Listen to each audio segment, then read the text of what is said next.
Hello viewers, welcome to our channel. నేను మీ చరణ్ పరిమి. చాలా రోజులుగా దువ్వాడ శ్రీనివాస్ అలాగే మాధురి గారికి సంబంధించిన టాపిక్ బాగా నలిగి ఇప్పుడైతే కొద్దిగా సైడ్ అయిపోయింది కదా. అయితే దీంట్లో మళ్ళీ ఒక కొత్త ట్విస్ట్ అయితే వచ్చింది. ఏంటంటే వీళ్ళిద్దరూ కలిసి చేసిన ఒక నాటకం అనేది బెడిసి కొట్టింది. సో ఏం నాటకం చేశారు, ఏంటి బెడిసి కొట్టింది అనేది ఇప్పుడు ఆసక్తికరంగా మారింది. నిజానికి అదేంటయ్యా అంటే ఒక 2 రోజుల నుంచి కూడా వీళ్ళిద్దరికి సంబంధించిన ఒక ఆడియో అనేది బయటకు వచ్చింది. అది నేనంతా సర్క్యులేట్ అవుతుంది సోషల్ మీడియాలో. సో ఆ ఆడియో వీళ్ళిద్దరు మాట్లాడుకున్నది ఫోన్లో బయటకు వచ్చిందనమాట. అందులో ఏం మాట్లాడారు ఏంటి అంటే, ఇప్పటిదాకా మనకు తెలిసిన ఒక వెర్షన్ ఉంటే ఇది కాకుండా వేరే వెర్షన్ అయితే కనిపిస్తూ ఉందన్నమాట.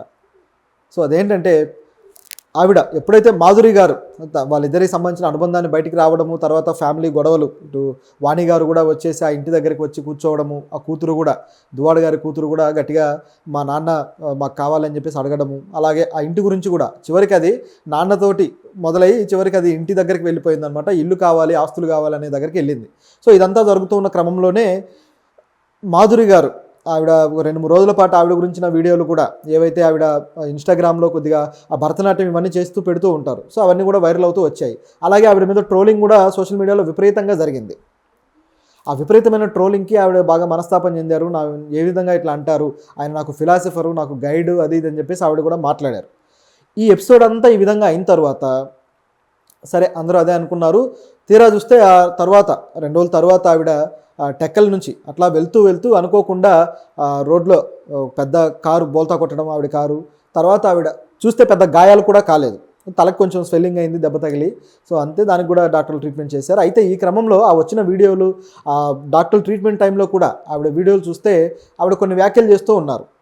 సో ఏమన్నారంటే ఆవిడ ఆ టైంలో, నన్ను చంపేయండి, నేను సూసైడ్ చేసుకోవడానికే ఈ విధంగా కారులో వెళ్ళాను, ఏదో ఒక దానికి డాష్ ఇస్తే ఆ సూసైడ్ జరిగిపోతుంది, సో నేను చచ్చిపోతాను, నన్ను వదిలేయండి అని చెప్పేసి ఆవిడ పెద్ద రాద్ధాంతం చేశారు. అంటే సూసైడ్ చేసుకోవడానికే ఈ ట్రోలింగ్, తన మీద వచ్చిన నెగిటివిటీని భరించలేక సూసైడ్ చేసుకుందామని ఆవిడ ఆ విధంగా ఆ రోజు కారులో వెళ్ళారట. ఆ తర్వాత ఇప్పుడు హాస్పిటల్లో ట్రీట్మెంట్ చేస్తున్నప్పుడు కూడా నన్ను వదిలేయండి, నేను చచ్చిపోతాను, లేకపోతే నాకు ట్రీట్మెంట్ ఇవ్వద్దు, నేను చచ్చిపోతా అంటారు. అంటే ఆ తలకు తగిలిన ఆ స్వెల్లింగ్ చిన్న దెబ్బకి ట్రీట్మెంట్ ఇవ్వకుంటే నేను చచ్చిపోతా అనే ఫీలింగ్లో ఆవిడ మాట్లాడేశారు.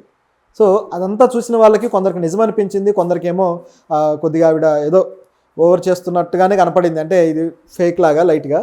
అయితే మనం చేసిన వీడియోలో కూడా దానికి సంబంధించి మాట్లాడినప్పుడు ఆవిడ సింపతి యాంగిల్లో ఏమన్నా ప్రయత్నించారేమో అనే యాంగిల్ కూడా మనకు అనిపించింది. మనం అది ఆల్రెడీ మాట్లాడాం. మహిళ కావచ్చు, ఆవిడ మీద ఈ విధంగా కొద్దిగా ట్రోలింగ్ అవ్వడం కావచ్చు, ఇవన్నీ పాయింటే. ఆ ట్రోలింగ్ను కూడా మనం తప్పుపట్టాల్సిందే.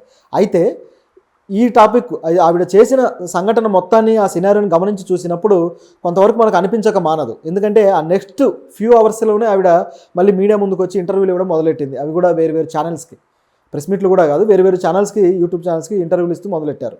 సో అదంతా చూసినప్పుడు ఆవిడ ఎటువంటి ఇదిలో ఉండి అది చేశారు, అది ఏమన్నా ప్లానా లేకపోతే ఏంటా అన్నట్టు డిస్కషన్ అయింది.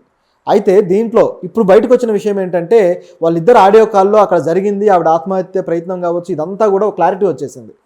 ఆ క్లారిటీ ఏంటయ్యా అంటే, వాళ్ళిద్దరు మాట్లాడుకున్న మాటలు కూడా ఒకసారి మనం చూద్దాం, దాన్ని బట్టి మీకు అర్థమవుతుంది. వాళ్ళ సంభాషణ ఎట్లా సాగింది ఏంటని చూస్తే, దువ్వాడ గారు మామూలుగా ఫోన్ చేసిన తర్వాత ఆయన హలో అన్నాడు. మాధురి గారి రియాక్షను, ఏవండి అన్నారు. దువ్వాడ అమ్మ ఎలాగుందే అన్నాడు. మాధురి పర్లేదు అని చెప్పేసి, తర్వాత దువ్వాడ ఎంత పని చేసావని చెప్పేసి అడిగాడు. ఆయన్ని తీసుకెళ్ళి ఉంటే బాగుండేది కదా, అంటే డ్రైవ్ చేయడానికి వేరే వ్యక్తిని. సో అని అన్నారనమాట. దానికి మాధురి, ఆడికి కూడా ఏదో ఒకటి అయ్యి ఉండేది, అంటే ఒకవేళ డ్రైవ్ చేయడానికి వస్తే ఆ వ్యక్తికి కూడా ఏదో ఒకటి అయ్యి ఉండేది అనేది మాధురి గారు. అలాగే దువ్వాడ, ఇప్పుడు ఎలాగుంది నీ ఒంట్లో, ఆవిడ అన్నారు. అలాగే దువ్వాడ అన్నారు. దువ్వాడ మళ్ళీ రిపీటెడ్గా అడిగారనమాట, ఒంట్లో ఎలాగుంది అని చెప్పేసి. మాధురి గారు తలకి కొంచెం దెబ్బ తగిలింది, తలంతా నొప్పిగా ఉంది అన్నారు. ఓకే. దువ్వాడ, నిన్ను ఇప్పుడు హాస్పిటల్లో పెట్టారా అంటే, మాధురి అంబులెన్స్లో ఉన్నాను, ఎక్కడికి వెళ్ళి తీసుకెళ్తున్నారో తెలియదు అన్నారు. దువ్వాడ, అంబులెన్స్లో ఉన్నావా? మాధురి, అవును. దువ్వాడ, హేమాచలం నీ వెనకాలే వస్తున్నాడు, దగ్గరికి వచ్చేసాడు అని చెప్పాడు. మాధురి, ఎవరు అంటే దువ్వాడ, హేమాచలం అని చెప్పి స్ట్రెస్ చేశాడు, ఆల్రెడీ వచ్చేసాడు, అవినాష్ కూడా వస్తున్నాడు, పద్మకు పంపిస్తున్నాను, నువ్వేం వర్రీ అవ్వకు. నువ్వు ఒకటి చెప్పు, దీన్ని ఏం చెప్తావంటే, నేను కావాలని సూసైడ్ చేసుకోవాలని చూశాను, దువ్వాడ వాణి చేసినటువంటి అరాచకం 4 రోజులుగా చేస్తున్న ఈ ఏదైతే ట్రోలింగ్ ఉందో దీని మీద సూసైడ్ చేసుకోవాలని, చనిపోవాలని నేనే గుద్దేశాను అని చెప్పేసి చెప్పు, ఈ ఒక్కటే మాట చెప్పు అని చెప్పేసి దువ్వాడ ఇవిడికి చెప్తున్నారు మాధురికి. మాధురి గారు అన్నారు, ఇదొక్కటే చెప్పు, డాక్టర్కు చెప్పు, అలాగే అన్నీ నేను చూసుకుంటానని చెప్పేసి ఆయన అన్నాడు. మాధురి, ఓకే, నేను మనస్తాపం చెంది హైవేలో వెళ్ళి గుద్ది చచ్చిపోదామని అనుకున్నాను, నన్ను ఎవరు కాపాడొద్దు అని చెప్తా అని చెప్పేసి ఆవిడ అన్నారు. సో ఆయన చెప్పిన దానికి ప్రాంప్టింగ్ అనమాట కరెక్ట్గా ఆవిడ చెప్పడం జరిగింది. అలాగే దువ్వాడ అదే వర్డ్. అలాగే మాధురి ప్రెస్కి పంపించండి, నేను దిగేటప్పటికే ప్రెస్కి పంపించండి అని చెప్పి ఆవిడ రిక్వెస్ట్ చేశారు. ఓకే, ఆయన కూడా ఓకే పంపిస్తాను అని చెప్పేసి అన్నాడు. దాంతోపాటు ఎమోషనల్ బ్లాక్మెయిల్ చేయాలి అని చెప్పేసి ఆవిడకి హింట్ ఇచ్చాడు. అంటే ఇట్లా ఎమోషనల్గా, అంటే నేను చచ్చిపోవాలనుకున్నాను అని చెప్పేసి కొద్దిగా చెప్పడం ద్వారా ఏదైతే ఎవరికైతే తగలాలో వాళ్ళకి తగులుతుంది అనేది దువ్వాడ గారి ఒపీనియన్. మొత్తానికి ఆయన ఇచ్చిన హింట్ని అయితే ఆవిడ అందుకున్నారు. సో అందుకున్న తర్వాత ఇక ఆవిడ తన విషయం చెప్తూ ఉన్నారనమాట. ఫస్ట్ అవినాష్కి చెప్పి ప్రెస్ మీట్ ఏర్పాటు చేయండి, జిహెచ్ఎంస్కి అర్జెంటుగా వెళ్ళమనండి. సో ఇక్కడ ఈవెన్ అక్కడికి ట్రీట్మెంట్కి తీసుకెళ్తున్నారు కదా, సో సూసైడ్ అటెంప్ట్ చేసిందని ఎవరికైనా చెప్పేయండి, అంటే న్యూస్ బయటికి లీక్ చేయండి అని చెప్పేసి ఆవిడ అడుగుతున్నారు. సో దువ్వాడ అయితే నేను ఆల్రెడీ మెసేజ్ పాస్ చేసేసానని చెప్పేసి ఆయన అన్నాడు. సో ఈ విధంగా వీళ్ళిద్దరి మధ్య అయితే డిస్కషన్ జరిగింది. సో దాని తర్వాత చివరికి వచ్చేసరికి మరి కారు పూర్తిగా బోల్తా పడిందా అంటే ఆవిడ పూర్తిగా బోల్తా పడిందని చెప్పేసి ఆవిడ వివరణ ఇచ్చారు. ఇంకా కాసేపు నుండి పెట్రోల్ లీక్ అయ్యి గ్యాస్ ఫామ్ అయిపోయి మొత్తానికి ఊపిరి తీసుకోలేకపోయేదాన్ని అని చెప్పేసి ఆవిడ అన్నారు. సో ఇట్లా ఈ విధంగా అయితే ఈ డిస్కషన్ అంతా వీళ్ళకి జరిగింది. చూస్తూ ఉంటే చాలా ఆసక్తికరంగా ఉంది. అంటే వీళ్ళు ఇప్పటిదాకా చెప్పిందంతా కూడా వాళ్ళు ఒక సింపతి క్రియేట్ చేసుకోవడానికి, వాళ్ళ మీద ప్రజల్లో ఉన్న నెగిటివిటీని పోగొట్టుకోవడానికి ఇలాంటి ఒక క్రియేషన్ అనమాట, ఒక స్టోరీ కట్టుకథ అల్లి తీసుకొచ్చారనేది ఒక రాజకీయ నాయకుల చతురత కనిపిస్తుంది ఇక్కడ. ఇంత డ్రామా అవసరమా? నిజాయితీగా ఉండుంటే ఇంకా ఇంతకన్నా ఎక్కువ విలువే వచ్చిండేది వాళ్ళకి. కానీ ఎప్పుడైతే ఆవిడ ఈయనేమో మేము శారీరకంగా కలిసామన్నారు, ఆవిడేమో కలవలేదు, ఒక అడల్టరీ రిలేషన్ లాంటిది, సో ఆయన ఒక ఫిలాసఫర్ అని ఆవిడ అన్నారు. సో ఈ మాటల్లో ఉన్న తేడాలు కావచ్చు. అదేవిధంగా మరి పెళ్లి చేసుకుంటారా అంటే ఆవిడ దానికి సరిగా సమాధానం చెప్పలేదు వాళ్ళు.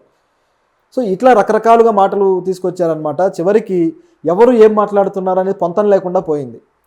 సో ఇటువైపు భార్య వైపు నుంచి కూడా ఆస్తుల గురించి మాత్రమే గొడవకు రావడం, ఇదంతా కూడా చూస్తే చివరికి ఈ ఇన్సిడెంట్ మీద ప్రజలకు కూడా వీళ్ళ మీద గౌరవం తగ్గిపోయిందనమాట. ఇది బయటకు వచ్చిన తర్వాత ఇప్పటిదాకా జరిగిన నాటకం అంతా ఇంకా క్లియర్ అయిపోయింది. సో ఈ స్థాయికి వీళ్ళు దిగజారిపోయారనే దానికి ఇది ఒక ఎగ్జాంపుల్. అంటే ప్రజలని చీట్ చేయటము, లేకపోతే మీడియాని బఫూన్లను చేయడానికి ప్రయత్నించారు, చివరికి వాళ్ళే బుక్ అయిపోయారు. ఈ రోజుల్లో ఉన్న టెక్నాలజీలో ఎవరిని ఏ విధంగా ఏ విషయాన్ని కూడా దాచలేం, ఏదో ఒక రోజు ఏదో ఒక రూపంలో బయటకు వస్తుంది. సో ఇలాంటి విషయాల్లో అయితే ఇంకా ఎంత అలర్ట్గా ఉన్నా కూడా పనిచేయదు. సో మొత్తానికైతే ఇది వీళ్ళు ప్రజల్ని మోసం చేయడానికి చేసిన ట్రిక్, బట్ అది ఫెయిల్ అయింది. అయితే ఇది ఇక ఫుల్ స్టాప్ పడిందా, ఇంకా ఇది అయిపోయినట్టే నా టాపిక్ అంటే ఇక దాదాపు అయిపోయినట్టే. ఎందుకంటే జగన్ కూడా ఆయన మీద పూర్తి స్థాయి అసంతృప్తితో ఉన్నాడు. ఇక పార్టీ నుంచి దాదాపు తీసేయడం ఒకటే లేట్. ఆయన పార్టీ ఆఫీస్ అని బ్యానర్ పెట్టుకున్నా కూడా, ఏదైతే ఎమ్మెల్సీ ఆఫీస్ అని తన ఇంటికి బ్యానర్ పెట్టుకున్నాడో అప్పుడే జగన్ కొద్దిగా రియాక్ట్ అయ్యి ఫోన్లు చేయించి ఆ బ్యానరు అవన్నీ సరైనది కాదు, ఇది వివాదాస్పదంగా ఉంది అని చెప్పేసి ఆయనకు వార్నింగ్ ఇచ్చినట్టు కూడా వార్తలు వచ్చాయి. ఇక సజ్జల అయితే ఈ పంచాయతీ తీర్చడానికి ప్రయత్నించి ఇక ఇది తీరేది కాదని చెప్పేసి ఆయన కూడా వదిలేశాడు. సో ఇలా వెళ్తూ ఉందన్నమాట. ఇక దీంట్లో ఆయన కూడా తన ఆస్తులన్నీ ఇస్తాను కానీ ఇల్లు ఇవ్వనని చెప్పేసి ఆయన కూడా అన్నారు. కాబట్టి ఇది ఇక దాదాపు కోర్టుకు అయితే వెళ్ళింది. సో ఇక్కడ తేలాల్సిన పరిస్థితి అయితే ఉంది దీంట్లో.